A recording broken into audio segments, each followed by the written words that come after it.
నమస్కారం న్యూస్ విషన్కి స్వాగతం ఈ రోజు వార్తల్లోని ముఖ్యాంశాలు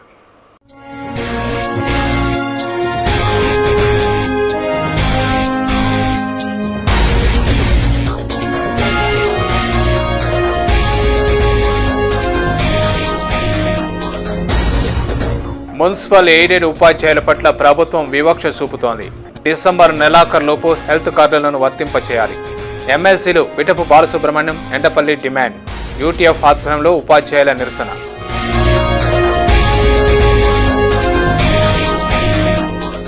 విభజన ద్రోహి కిరణ్, రాష్ట్రాన్ని ముక్కలు కానివ్వం, సమైక్యాంధ్రను సాధిస్తాం. ప్రజాబాటలో ఎమ్మెల్యే ఉద్ఘాటన.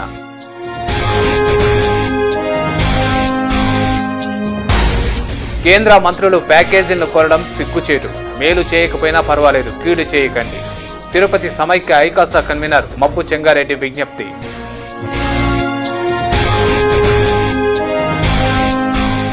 అన్నమాచార్య కళాకారుల పట్ల వివక్ష వేడండి. శాశ్వత ఉద్యోగులుగా గుర్తించండి. కనీస వేతనాలు చెల్లించండి. కళాకారుల నిరసనతో టీటీడీకి విజ్ఞప్తి.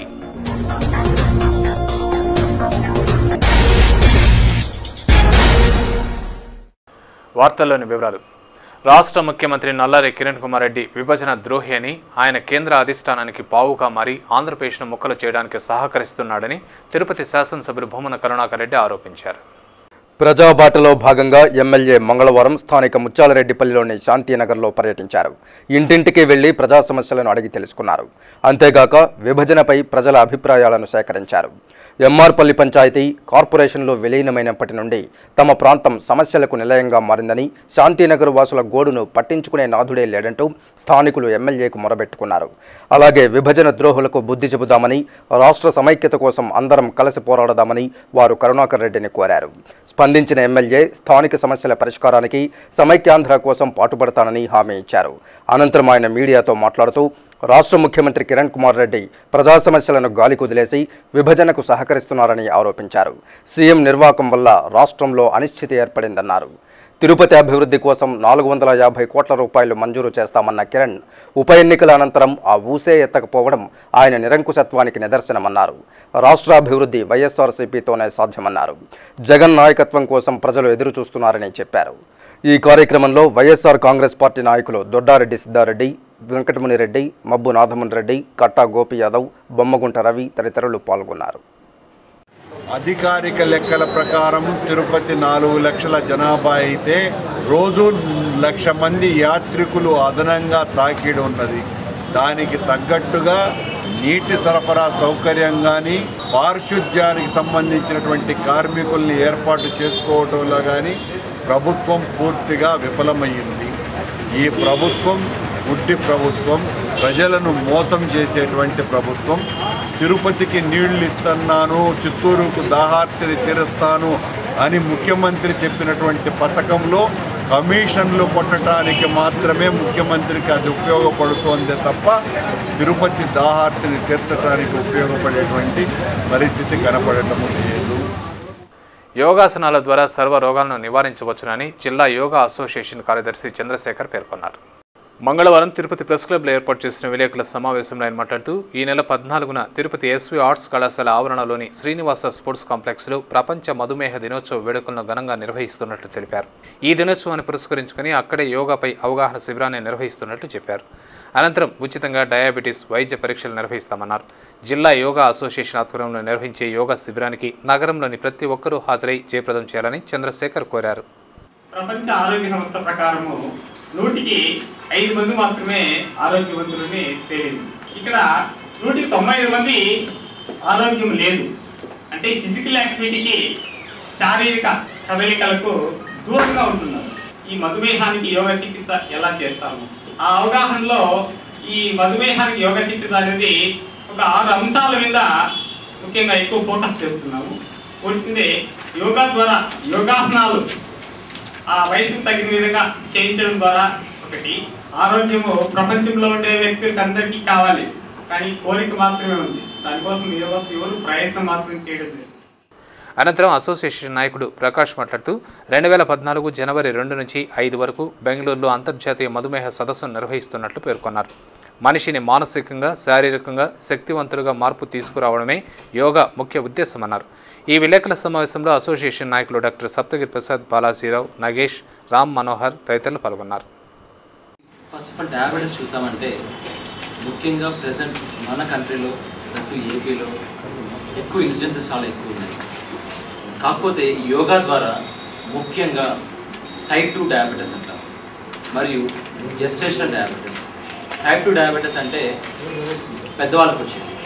నెక్స్ట్ జెస్టేషనల్ డయాబెటీస్ అనగా ఎస్పెషల్లీ గర్భవతులకు వచ్చేది. ఈ 2 షుగర్ వ్యాధులు మనము యోగా ద్వారా ఖచ్చితంగా బాగా తగ్గించవచ్చు. జెస్టేషనల్ డయాబెటీస్ గర్భవతులకు వచ్చేది ఖచ్చితంగా ఇన్సులిన్ తీసుకోవాలి. దానివల్ల సైడ్ ఎఫెక్ట్స్ బేబీకి. ప్రజల సంక్షేమం కోసం కిరణ్ సర్కార్ పనిచేస్తోందని మాజీ శాసనసభ్యులు వెంకటరమణ కొనియాడారు. నగరపాలక సంస్థ నిధులతో గిరిపురంలో ఏర్పాటు చేసిన నూతన బోరును మాజీ ఎమ్మెల్యే వెంకటరమణ ముఖ్య అతిథిగా విచ్చేసి ప్రారంభించారు. అనంతరం స్థానిక మహిళల సమస్యల గురించి అడిగి తెలుసుకున్నారు. ఈ సందర్భంగా స్థానికురాలు రాజేశ్వరమ్మ మాట్లాడుతూ మాజీ ఎమ్మెల్యే తమకు అందుబాటులో ఉంటూ తమ సమస్యలను పరిష్కరిస్తున్నారని తెలిపారు. తాగునీటి సమస్య అధికంగా ఉందని అనేక మార్లు అధికారులకు తెలిపినా ఫలితం లేకపోయిందని, ఈ విషయాన్ని వెంకటరమణ దృష్టికి తీసుకెళ్లగా ఆయన అధికారులతో మాట్లాడి కొత్త బోర్ను వేయించడం సంతోషంగా ఉందన్నారు. ఇదివరకే సీసీ రోడ్లు, వీధి లైట్లను వేయించడం జరిగిందని చెప్పారు. ఈ కార్యక్రమంలో కాంగ్రెస్ నాయకులు మునిరాజా, భారతి, నిరంజన్ తదితరులు పాల్గొన్నారు. మున్సిపల్ ఆఫీస్ తిరిగినా మాకు ప్రయోజనం లేదు. ఇప్పుడు మాజీ ఎమ్మెల్యే వెంకటరమణ మాకు నీళ్ళు బోర్ వేయించి మాకు నీళ్ళ సమస్య తీర్చి రోడ్డు వేయించినారు. మళ్ళీ కూడా కొలాయి పైపు వీధి లైట్లు వేయించినారు అని చేస్తూ ఉన్నారు. మాకు కార్డు లేని వాళ్ళకంతా కార్డు తీసిస్తూ ఉన్నారు.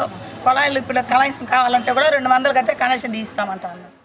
ధర్మాన్ని రక్షించండి, ధర్మమే కాపాడుతుందని నిత్యం ప్రచారం చేసే టీటీడీ తమ పట్ల అధర్మంగా వ్యవహరించడం బాధాకరమని అన్నమాచార్య ప్రాజెక్టు కళాకారుల సంఘం అధ్యక్షులు మునికన్నయ్య ఆవేదన వ్యక్తం చేశారు.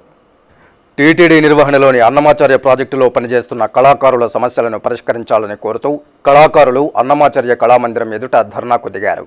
గోవింద మా మొర ఆలకించవయ్యా అంటూ నినాదాలు చేశారు.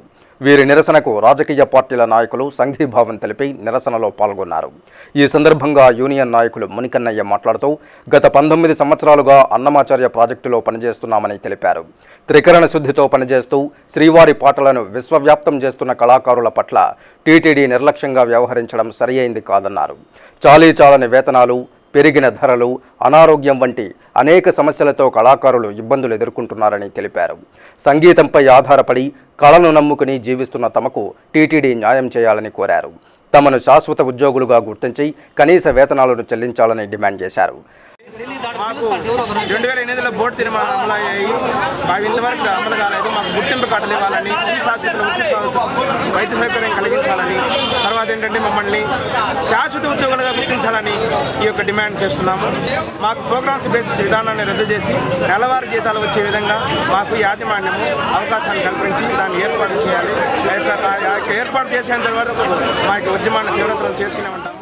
అనంతరం టీడీపీ రాష్ట్ర కార్యదర్శి నరసింహ యాదవ్ మాట్లాడుతూ అన్నమాచార్య ప్రాజెక్టులో ఉద్దండులైన కళాకారులున్నారని, ఎంతో పేరు ప్రఖ్యాతులు పొందిన వారున్నారని తెలిపారు. అయితే టీటీడీ ఇతర ప్రాంతాల కళాకారులకు నాదనీరాజనంలో అవకాశం కల్పించడం దారుణమన్నారు. కళాకారులకు బీమా సౌకర్యాన్ని కల్పించి వృద్ధ కళాకారులకు పింఛన్లు ఇవ్వాలని డిమాండ్ చేశారు. కళాకారుల న్యాయమైన సమస్యలను టీటీడీ వెంటనే పరిష్కరించాలని, లేని పక్షంలో అన్ని రాజకీయ పార్టీలను కలుపుకుని పెద్ద ఎత్తున ఆందోళనలకు దిగుతామని హెచ్చరించారు. ఈ నిరసన కార్యక్రమంలో టీడీపీ నాయకులు దంపూరి భాస్కర్, సిపిఎం నాయకులు కందారపు మురళి, శ్రీనివాసులు, కళాకారులు సురేష్, గంగులప్ప, చంద్రశేఖర్, నారాయణ, లక్ష్మీరాజ్యం, రజితం తదితరులు పాల్గొన్నారు. అన్నమయ్య కళాకారులకు సంబంధించి వాళ్ళు ఏవైతే డిమాండ్స్ ఉన్నాయో అవన్నీ కూడా పరిష్కరించాలి. వెంటనే వాళ్ళందరినీ కూడా పర్మనెంట్ ఉద్యోగుల కింద ట్రీట్ చేయాలి. ఆ విధంగా వెంటనే కూడా గుర్తింపు కార్డులు అయితేనేమి వాళ్ళకి రావాల్సిన మిగతా అన్ని కూడా వసతులన్నీ కూడా కల్పించాలని కూడా మేము డిమాండ్ చేస్తాను. మానవ సేవే మాధవ సేవ అనే టీటీడీ ఈ రోజు అన్నమయ్య భక్తి గీతాలు ఆలాపించే వాళ్ళ పైన ఈ విమర్శను తీవ్రంగా కూడా వ్యతిరేకిస్తాను. అన్ని పక్షాలు కూడా రాజకీయ పక్షాలు అన్ని కూడా వాళ్ళతో కలిసి పోరాటం చేస్తాం. వెంటనే కూడా టీటీడీ ఏవైతే నిర్ణయాలు తీసుకునిందో బోర్డులో అవి అమలు జరపాలని మేము డిమాండ్ చేస్తాను తెలుగుదేశం పార్టీ పరంగా. హైదరాబాద్ను యూటీ చేయండి, సీమాంధ్రకు ప్యాకేజీలు ఇవ్వండి అని కేంద్ర మంత్రులు కోరడం సిగ్గుచేటని తిరుపతి సమైక్య ఐకాసా కన్వీనర్ మబ్బు చంగారెడ్డి ఆగ్రహం వ్యక్తం చేశారు. విభజన ప్రక్రియ నిలుపుదల చేయాలని కోరుతూ మంగళవారం తిరుపతిలో మబ్బు యువసేన కార్యకర్తలు ర్యాలీని నిర్వహించారు. సమైక్యాంధ్ర ముద్దు, ప్రత్యేక రాష్ట్రం వద్దు అంటూ నినాదాలు చేస్తూ ప్లకార్డులను ప్రదర్శిస్తూ నిరసన తెలియజేశారు. ఈ సందర్భంగా మబ్బు చెంగారెడ్డి మాట్లాడుతూ సీమాంధ్రులు సమైక్యాంధ్రను కోరుకుంటూ ఉంటే కేంద్ర మంత్రులు విభజనకు అనుకూలంగా పదవుల కోసం ఈ ప్రాంత ప్రజల భవిష్యత్తును నాశనం చేస్తున్నారంటూ మండిపడ్డారు. ఓట్లు వేసి గద్దెనెక్కిస్తే విభజిస్తారా అంటూ ప్రశ్నించారు. తమకు న్యాయం చేయకపోయినా అన్యాయం మాత్రం చేయకండని విజ్ఞప్తి చేశారు. విభజన జటిలమంటూనే ముందుకు వెళుతున్నారని, సమన్యాయం ఎలా చేస్తారని నిప్పులు జరిగారు. ప్రజాకాంక్షను అగౌరవపరిస్తే ఉద్యమం మరింత తీవ్రతరం చేస్తామని, ఈ నెల 16న ఏపీ ఎన్జీఓల సమావేశం తర్వాత మెరుపు సమ్మెకు దిగుతామని, అందరితో కలిసి తాము పోరాటం సాగిస్తామని చెప్పారు. అవసరమైతే రాష్ట్రాన్ని అగ్నిగుండంగా మార్చైనా సమైక్య రాష్ట్రాన్ని సాధిస్తామని హెచ్చరించారు. ఈ నిరసన కార్యక్రమంలో మబ్బు యువసేన కార్యకర్తలు రాజా, నవీన్, అవినాష్, వినోద్, కోటి తదితరులు పాల్గొన్నారు. ప్యాకేజీలు ప్రకటిస్తారే కానీ ఆ ప్యాకేజీలు ప్రకటించిన డబ్బులు ఇవ్వలేరు. అలాగే ప్రకృతి ప్రసాదించిన వరమైన నీటిని కానీ మనం డబ్బులు ఇచ్చి కొనే పరిస్థితి లేదు. అటువంటిప్పుడు మీరు ప్యాకేజీల ద్వారా డబ్బులు తీసుకొని మీరు ఏం చేసుకుంటారు? మీరు తినేదానికా? మీరు స్కాములు చేసుకొని మీరు తినేదాని కోసం ఆ లక్షల కోట్లు మీరు తినేదాని కోసం అడుగుతున్నారు తప్పనిచ్చి మీరు ఎటువంటి పరిస్థితుల్లోనూ సీమాంధ్రకు సంబంధించి మీరు న్యాయం చేయడం లేదనేది ఖచ్చితంగా కనపడతా ఉంది. మిమ్మల్ని మేము సహాయం చేయమని అడుగుతున్నాం, కానీ మీరు సహాయం చేయకపోయినా పర్లేదు, కానీ ఇటువంటి ప్రయత్నాలు చేసి మా ప్రతినిధులుగా మీరు అక్కడికి పోయేసి ప్యాకేజీలు ఇవ్వమనో హైదరాబాద్ న్యూటీని చేయమనో చెప్తే మాత్రం మేము ఒప్పుకునేది లేదు. ఏపీ ఎన్జీఓలు కూడా మళ్ళా కూడా 16వ తేదీ నుంచి వాళ్ళు కూడా ఏదో మీటింగ్ పెట్టినారు హైదరాబాద్లో. 16వ తేదీ మేము అందరం కూర్చొని కార్యాచరణ ప్రకటించిన తర్వాత మెరుపు సమ్మెకి దిగైనా సరే రాష్ట్రాన్ని మేము అగ్నిగుండంగా మార్చైనా సరే ఈ విభజన ఆపుదామని తెలియజేసుకుంటూ జై సమ్మె. రాష్ట్ర ప్రభుత్వం మున్సిపల్ ఏడేడు ఉపాధ్యాయుల పట్ల వివక్ష చూపుతోందని శాసనమండలి సభ్యులు బాలసుబ్రహ్మణ్యం, శ్రీనివాసులు రెడ్డి ఆగ్రహం వ్యక్తం చేశారు. మున్సిపల్ ఏడేడు ఉపాధ్యాయులకు హెల్త్ కార్డులను వర్తింపజేయాలని కోరుతూ మంగళవారం తిరుపతి నగరపాలక సంస్థ ఎదుట ఉపాధ్యాయులు యూటీఎఫ్ ఆధ్వర్యంలో ధర్నాకు దిగారు. వీరికి ఎమ్మెల్సీలు విట్టపు బాలసుబ్రహ్మణ్యం, ఎండపల్లి శ్రీనివాసులు రెడ్డి, పీసీసీ సంయుక్త కార్యదర్శి నవీన్ కుమార్ రెడ్డి సంఘీభావం తెలిపి దీక్షలో పాల్గొన్నారు. ఈ సందర్భంగా ఎమ్మెల్సీలు మాట్లాడుతూ మున్సిపల్ ఏడేడు ఉపాధ్యాయులకు హెల్త్ కార్డులను వర్తింపజేయాలని డిమాండ్ చేశారు. డిఎస్సి 2008 ఉపాధ్యాయులకు సర్వీసులను క్రమబద్ధీకరణ చేయాలి, ఖాళీ పోస్టులను వెంటనే భర్తీ చేసి అలసత్వ భర్తీలను నివారించాలన్నారు. ఆర్థిక గణన, కుల గణన సర్వేలలో పాల్గొన్న ఉపాధ్యాయులకు వేతనాలు చెల్లించాలన్నారు. ఒకవైపున గ్రామాల్లో నుంచి పెద్ద ఎత్తున పట్టణాల్లోకి ప్రజలు వస్తున్న సందర్భంలో మున్సిపల్ స్కూళ్ళని, మున్సిపల్ విద్యని బలోపేతం చేయాలి అనేటటువంటి ఒక అండర్స్టాండింగ్ లేకపోయినందువల్ల తెలంగాణలో మున్సిపల్ టీచర్లు, మున్సిపల్ పోస్టులు లేకుండా అక్కడంతా మొత్తం పంచాయతీరాజ్లోనే ఉండడం, ఒక ఆంధ్ర ఏరియాలో మాత్రమే మున్సిపల్ స్కూళ్ళు ఉండడం అనే కారణం వల్ల కూడా మొత్తం ఏ సందర్భంలోనైనా అది RVM నిధుల కేటాయింపులో కానీ, RMSలో స్కూల్ బిల్డింగ్స్ రావడంలో కానీ, సర్వీసు రూల్స్ వ్యవహారంలో కానివ్వండి, పోస్టుల భర్తీలో డిఎస్సిలో ప్రకటించే సందర్భంలో కానీ, చివరికి హెల్త్ కార్డుల విషయంలో కానీ ప్రతి దానిలోనూ మున్సిపాలిటీలకి అన్యాయం జరుగుతూనే ఉంది. గణిత, భౌతిక శాస్త్రం, సాంఘిక శాస్త్రం, ఆంగ్లం, వ్యాయామ సంచాలకుల పోస్టులను పదోన్నతులతో భర్తీ చేయాలని డిమాండ్ చేశారు. పాఠశాలల్లో మౌలిక వసతులను కల్పించాలన్నారు. డిసెంబర్ నెలాఖరులోపు హెల్త్ కార్డులు మంజూరు చేసేలా ప్రభుత్వం చర్యలు తీసుకోవాలని, దీనిపై శాసనమండలిలో కూడా చర్చించి సాధిస్తామన్నారు. పేద పిల్లలు చదివే ఈ కార్పొరేషన్, మున్సిపాలిటీ ఉన్నత పాఠశాలకు చాలా నిర్లక్ష్యానికి గురవుతున్నాయి. పిల్లలుంటే గదులు లేకపోవడం మేము చూస్తున్నాం. అదేవిధంగా డ్రైనేజ్ సమస్యలు మేము చూస్తున్నాం. నెల పదోన్నతులు చేపట్టకపోవడము చాలా దురదృష్టకరం. అన్ని మేనేజ్మెంట్లోన ఉపాధ్యాయులకు సంబంధించి నెల పదోన్నతులు ఇవ్వబడుతున్నాయి. కానీ పట్టణ మున్సిపాలిటీ, కార్పొరేషన్ పాఠశాలల్లో అటువంటి సౌకర్యం లేకపోవడం వల్ల కీలకమైన సబ్జెక్ట్స్ అయిన ఫిజికల్ సైన్సు, మ్యాథమెటిక్స్, ఇంగ్లీషు లాంటి సబ్జెక్టులు కొరత చాలా తీవ్రంగా ఉన్నది. వీటిని వెంటనే పరిష్కరించాలని చెప్పి ఈ యొక్క మున్సిపల్ టీచర్స్కు సంబంధించిన వ్యవహారాలు చూడడానికి ఒక ప్రత్యేకమైన వ్యవస్థను కూడా ఏర్పాటు చేయాలని ఈ సందర్భంగా డిమాండ్ చేస్తూ అనంతరం పీసీసీ సంయుక్త కార్యదర్శి నవీన్ కుమార్ రెడ్డి మాట్లాడుతూ మున్సిపల్ ఉపాధ్యాయుల డిమాండ్ న్యాయబద్ధమైందని, వీరి డిమాండ్ను ముఖ్యమంత్రి దృష్టికి తీసుకువెళ్లి పరిష్కారమయ్యే దిశగా కృషి చేస్తానన్నారు. పేద విద్యార్థులకు విద్యను బోధిస్తున్న మున్సిపల్ ఉపాధ్యాయులకు ఆరోగ్య పథకం వర్తింపజేయాలన్నది న్యాయబద్ధమైందని తెలిపారు. ఉపాధ్యాయుల పోరాటం తీవ్రతరం కాకముందే ప్రభుత్వం స్పందించి న్యాయం చేయాలని కోరారు. ఈ నిరసన కార్యక్రమంలో యూటీఎఫ్ నాయకులు మధుసూదన్ రెడ్డి, జనార్దన్, వరలక్ష్మి, మునిరామయ్య, గోపాల్, రెడ్డెప్పరెడ్డి తదితరులు పాల్గొన్నారు. తుడా కార్యాలయం ఎదురుగా ఉన్న వైఎస్ఆర్ విగ్రహానికి నిచ్చెనను ఏర్పాటు చేయాలని వైఎస్ఆర్ కాంగ్రెస్ పార్టీ నాయకుడు ఎస్కే బాబు డిమాండ్ చేశారు. తిరుపతి పట్టణాభివృద్ధి సంస్థ కార్యాలయం ఎదురుగా ఉన్న దివంగత నేత డాక్టర్ వైఎస్ రాజశేఖర రెడ్డి విగ్రహానికి నిచ్చెనను ఏర్పాటు చేయాలని కోరుతూ మంగళవారం వైఎస్ఆర్ కాంగ్రెస్ పార్టీ నాయకులు తుడా వీసీ వెంకటేశ్వర రెడ్డికి వినతిపత్రం సమర్పించారు.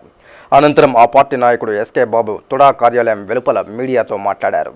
రాష్ట్ర అభ్యున్నతి కోసం అహర్నిశలు కృషి చేసిన మహోన్నత వ్యక్తి వైఎస్ఆర్ అని కొనియాడారు. అటువంటి మహానేతను స్మరించుకుంటూ ఆయన అడుగుజాడల్లో నడుస్తూ వైఎస్ఆర్ కళలను సాకారం చేయడమే ఆయనకు తామిచ్చే ఘనమైన నివాళి అని అన్నారు. ప్రజానేత సేవలకు గుర్తుగా తుడావారు వైఎస్ఆర్ కాంస్య విగ్రహాన్ని తిరుపతిలోని ఇందిరా మైదానం ఎదురుగా ఏర్పాటు చేశారని చెప్పారు. అయితే జననేత జయంతి, వర్ధంతి రోజున పూలమాలలు వేసి నివాళులు అర్పించాలంటే ఇక్కట్లు పడవలసి వస్తోందని, ఆయన విగ్రహానికి నిచ్చెనను ఏర్పాటు చేసి వైఎస్ఆర్సీపీ నాయకులు, కార్యకర్తలు, అభిమానులు పడుతున్న కష్టాల నుంచి గట్టెక్కించాలని తుడా వీసీకి విజ్ఞప్తి చేశారు. తుడా వీసీకి వినతిపత్రం సమర్పించిన వారిలో ఆ పార్టీ నాయకులు చెంచు యాదవ్, గోపి యాదవ్, వెంకటేష్ రెడ్డి, రామారావు తదితరులు ఉన్నారు. కూడలి వద్ద ఏర్పాటు చేసిన వైఎస్ రాజశేఖర రెడ్డి గారి విగ్రహం 4 సంవత్సరాలు కావస్తుంది. 4 సంవత్సరాలుగా వైఎస్ రాజశేఖర రెడ్డి అభిమానులు, ప్రజలు, వైఎస్ఆర్ కాంగ్రెస్ పార్టీ కార్యకర్తలు వర్ధంతి రోజున, పుట్టినరోజు రోజున నివాళులు అర్పించుకోవాలంటే నిచ్చెన లేకుండా చాలా ఇబ్బందులకు గురవుతున్నారు. వెంటనే నిచ్చెన ఏర్పాటు చేయాలని కూడా వైఎస్ఆర్ కాంగ్రెస్ పార్టీ తరఫున డిమాండ్ చేస్తున్నాం. జస్టిస్ స్మైల్ కల్చరల్ అసోసియేషన్ వార్షికోత్సవాలను తిరుపతిలో ఘనంగా నిర్వహిస్తున్నట్లు ఆ అసోసియేషన్ అధ్యక్షుడు డాక్టర్ రవీంద్ర పేర్కొన్నారు. మంగళవారం తిరుపతి ప్రెస్ క్లబ్లో ఏర్పాటు చేసిన విలేకరుల సమావేశంలో ఆయన మాట్లాడుతూ జస్టిస్ స్మైల్ కల్చరల్ అసోసియేషన్ 3వ వార్షికోత్సవం సందర్భంగా ఈ నెల 3న తిరుపతి నగరపాలక సంస్థ ఆవరణలోని నెహ్రూ లలిత కళా ప్రాంగణంలో సాంఘిక సాంస్కృతికోత్సవాలను ఘనంగా నిర్వహిస్తామన్నారు. ఈ వార్షికోత్సవాలను పురస్కరించుకుని పలు సేవా కార్యక్రమాలు చేపట్టనున్నట్లు చెప్పారు. నిరుపేద విద్యార్థులకు ఆర్థిక సహాయాన్ని అందిస్తామన్నారు.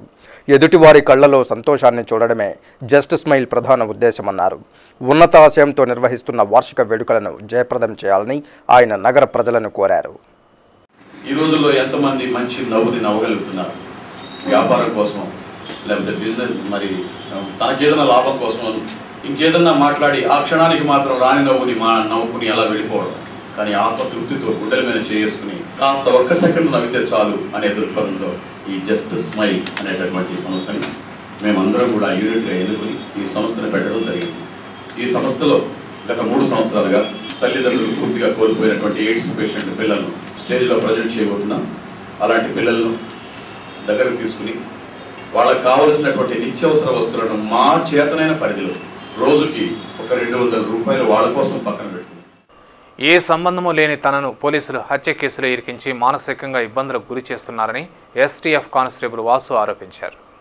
బాధితుడు వాసు కథనం మేరకు గత నెల 31వ తేదీన కేరళ ఎక్స్ప్రెస్ త్రివేంద్రం నుండి న్యూఢిల్లీకి బయలుదేరింది. కోయంబత్తూరులో ఓ ఏఎస్ఐ మద్యం సేవించి ట్రైన్ ఎక్కాడు.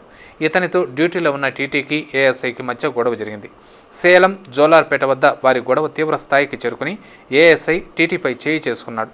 కాట్పాడి నుండి రేణిగుంట వరకు తనకు ట్రైన్లో ఎస్కార్ట్ డ్యూటీ వేశారని, ఆ సమయంలో టీటీ ఏఎస్ఐ తనపై దాడి చేశాడని, ఎస్కార్ట్ డ్యూటీలో ఉన్న తనకు చెప్పకుండా చిత్తూరులో రైల్వే స్టేషన్ ప్లాట్ఫామ్ డ్యూటీలో ఉన్న కానిస్టేబుల్కు చెప్పి ఏఎస్ఐను అప్పగించాడు. అంతే తప్ప తనకు టీటీకి కానీ ఏఎస్ఐకి కానీ సంబంధం లేదని వాసు వాపోయాడు. ఆ తర్వాత ఏఎస్ఐ చనిపోయాడని, తనకు ఏ సంబంధం లేకపోయినా హత్య కేసును నమోదు చేసి అనవసరంగా పోలీసులు తనను కేసులో ఇరికించే ప్రయత్నం చేస్తున్నారని బాధితుడు ఆరోపించాడు. When the who is this incident is already happened in the Coimbatore, why you took it in the Chittoor, I don't know. My husband should be get a justice. Jolarpete, why you are not didn't this one took action? Simply why you came till the Chittoor it comes. Once the TT has been hand over that injured person, how can he will become the victim for that? అతను ఆడెక్కడే ఆయన కోయంబత్తూరులో ఎక్కినాడు sir. కోయంబత్తూరులో ఎక్కినారు. Jolarpet దాకా, సేలం జోలార్పేట దాకా వాళ్ళ జగడాలంతా అయిపోయింది. జోలార్పేట దింపాలనుకున్నారంటే దింపలేదు వాళ్ళు. అట్లే తీసుకుని మేము ఎస్కార్ట్లో వస్తాను. మాకు కార్పొరేట్ ఎత్తాను, మాకు ఎవరు కంప్లైంట్ ఇవ్వలేదు, రిపోర్ట్ ఇవ్వలేదు, మాకు ఎవరికి హ్యాండ్ ఓవర్ చేయలేదు. ఈ కేసుకి నాకు ఎటువంటి సంబంధం లేదు. టీటీలు మాకు చెప్పడం లేదు, మాకేమీ లేదు. టీటీ వాళ్ళు ఆన్ డ్యూటీ ప్లాట్ఫామ్ డ్యూటీ వన్కి హ్యాండ్ ఓవర్ చేసినారు. ఆయన తీసుకొని పోతామంటే మేము బండి బయలుదేరింది. బండి నుంచి చూసి టీటీ విచారిస్తాం ఏమైంది అనేది. ఈ మాదిరి ఇతను కోయంబత్తూరులో ఎక్కినాడు, తాగింది గలాట చేసినాడు. వేరే వాళ్ళు బతుకుని దిగినాడు, పడుకున్నాడు. మేము అడగతానే జనరల్ ఫోన్ చెప్తానే ఆయన మమ్మల్ని కొట్టిందే, మమ్మల్ని చాలా ఇంజూర్ చేసినాడని చెప్పినారు సార్. అది సార్ జరిగింది కదా. చిరు వ్యాపారుల జీవితాలతో చెలగాటం ఆడవద్దని Sri Venkateswara fruits ice candy vendors cooperative society limited అధ్యక్షుడు వెంకట సుబ్బయ్య ఓ ప్రముఖ టీవీ ఛానల్కు విజ్ఞప్తి చేశారు. మంగళవారం తిరుపతి ప్రెస్ క్లబ్లో ఏర్పాటు చేసిన విలేకరుల సమావేశంలో ఆయన మాట్లాడుతూ గత కొన్ని సంవత్సరాలుగా తాము తిరుమల వీధుల్లో తిరుగుతూ పండ్ల వ్యాపారం చేసుకుంటూ జీవనం సాగించేవారమన్నారు. అప్పట్లో టీటీడీ కూడా చిరు వ్యాపారులకు లైసెన్సులను మంజూరు చేసినట్లు పేర్కొన్నారు. అయితే ఇటీవల ఓ ప్రముఖ టీవీ ఛానల్ పెన్ కెమెరాలతో తమను భయభ్రాంతులకు గురి చేస్తోందని ఆందోళన వ్యక్తం చేశారు. ఇది ఆ ఛానల్కు తగదని చిరు వ్యాపారుల కడుపు కొట్టి తమ జీవితాలతో చెలగాటం ఆడవద్దని విజ్ఞప్తి చేశారు. ఈ విలేకరుల సమావేశంలో ఆ అసోసియేషన్ సభ్యులు నారాయణ, శ్రీనివాసులు, మునుస్వామి, పుష్పలత, లక్ష్మి తదితరులు పాల్గొన్నారు. పెన్షన్ల కుంభకోణానికి పాల్పడిన అధికారులను విధుల నుండి తొలగించాలని వైఎస్ఆర్ కాంగ్రెస్ పార్టీ మహిళా విభాగం నాయకురాలు పుష్ప చౌదరి డిమాండ్ చేశారు. పెన్షన్ల అక్రమాలపై విచారణ చేపట్టాలని కోరుతూ మంగళవారం వైఎస్ఆర్ కాంగ్రెస్ పార్టీ మహిళా విభాగం నాయకురాళ్లు మున్సిపల్ అదనపు కమిషనర్ శ్రీదేవికి వినతి పత్రం సమర్పించారు. తిరుపతిలోని నిరుపేద వికలాంగులు, వితంతువులు, వృద్ధులకు పెన్షన్లు సకాలంలో అందించేటట్లు చూడాలని విజ్ఞప్తి చేశారు. అవినీతికి పాల్పడుతున్న అధికారులను విధుల నుండి తొలగించాలని డిమాండ్ చేశారు. లేని పక్షంలో వైఎస్ఆర్ కాంగ్రెస్ పార్టీ ఆధ్వర్యంలో ఆందోళన కార్యక్రమాలను చేపడతామని పుష్ప చౌదరి హెచ్చరించారు. ఎస్సీ ఎస్టీ సబ్ ప్లాన్ను సక్రమంగా అమలుపరచాలని గిరిజన హక్కుల పోరాట సమితి కన్వీనర్ గోండాల్ నాయక్ డిమాండ్ చేశారు. All India Dalit rights federation, గిరిజన హక్కుల పోరాట సమితి సంయుక్త ఆధ్వర్యంలో గురువారం national seminar on Dalit rights అనే కార్యక్రమం జరిగింది. ఈ సందర్భంగా జీహెచ్పీఎస్ నాయకులు దళితుల సంక్షేమం, ఎస్సీ ఎస్టీ సబ్ ప్లాన్ నిధుల అమలుపై చర్చించి భవిష్యత్ కార్యాచరణ ప్రణాళిక రూపొందించారు. కేజీ నుండి పీజీ వరకు నిర్బంధ విద్యా హక్కు చట్టాన్ని అమలు చేయాలని డిమాండ్ చేశారు. ఎస్సీ ఎస్టీ సబ్ ప్లాన్ నిధులు సక్రమంగా అమలు చేయకపోతే ఆందోళన కార్యక్రమాలు నిర్వహిస్తామని సమితి కన్వీనర్ గోండాల్ నాయక్ హెచ్చరించారు.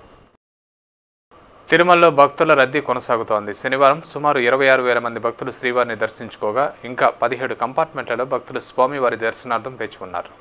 సర్వదర్శనం ద్వారా వెళ్లే భక్తులు 13 కంపార్ట్మెంట్లలో వేచి ఉండగా వీరికి 7 గంటలు, దివ్యారామం దర్శనం ద్వారా వెళ్లే భక్తులు 4 కంపార్ట్మెంట్లలో వేచి ఉండగా వీరికి 2 గంటల సమయం పడుతోందని టీటీడీ అధికారులు తెలిపారు. అద్దె గదులు, సేవా టికెట్ల విషయానికి వస్తే ఉచిత గదులు 5, ₹50 గదులు 23, ₹100 గదులు 12, ₹500 గదులు 6, ₹600 గదులు 12 ఖాళీగా ఉన్నాయి.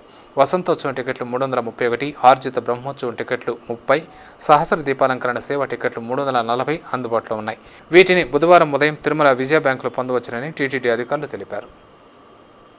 Gold jewellery and silver merchants association సమాచారం మేరకు తిరుపతి బులియన్ మార్కెట్లో బంగారము, వెండి ధరలు ఇలా ఉన్నాయి. 24 క్యారెట్ల అపరంజి బంగారం 10 గ్రాముల ధర ₹30,540.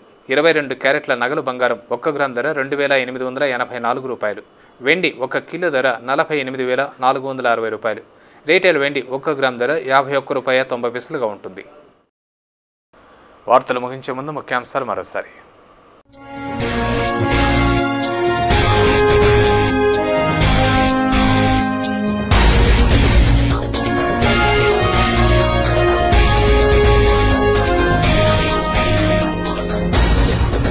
మున్సిపల్ ఎయిడెడ్ ఉపాధ్యాయుల పట్ల ప్రభుత్వం వివక్ష చూపుతోంది. డిసెంబర్ నెలాఖరులోపు హెల్త్ కార్డులను వర్తింపచేయాలి. ఎమ్మెల్సీలు విటపు బాలసుబ్రహ్మణ్యం, ఎండపల్లి డిమాండ్. యూటీఎఫ్ ఆధ్వర్యంలో ఉపాధ్యాయుల నిరసన.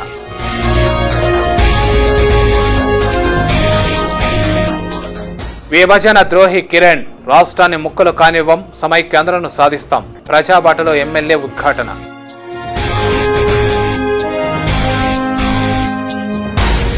కేంద్ర మంత్రులు ప్యాకేజీలను కోరడం సిగ్గుచేటు. మేలు చేయకపోయినా పర్వాలేదు, కీడు చేయకండి. తిరుపతి సమైక్య ఐకాసా కన్వీనర్ మబ్బు చెంగారెడ్డి విజ్ఞప్తి.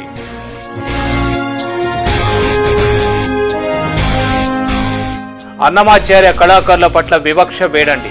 శాశ్వత ఉద్యోగులుగా గుర్తించండి. కనీస వేతనాలు చెల్లించండి. కళాకారుల నిరసనతో టీటీడీకి విజ్ఞప్తి.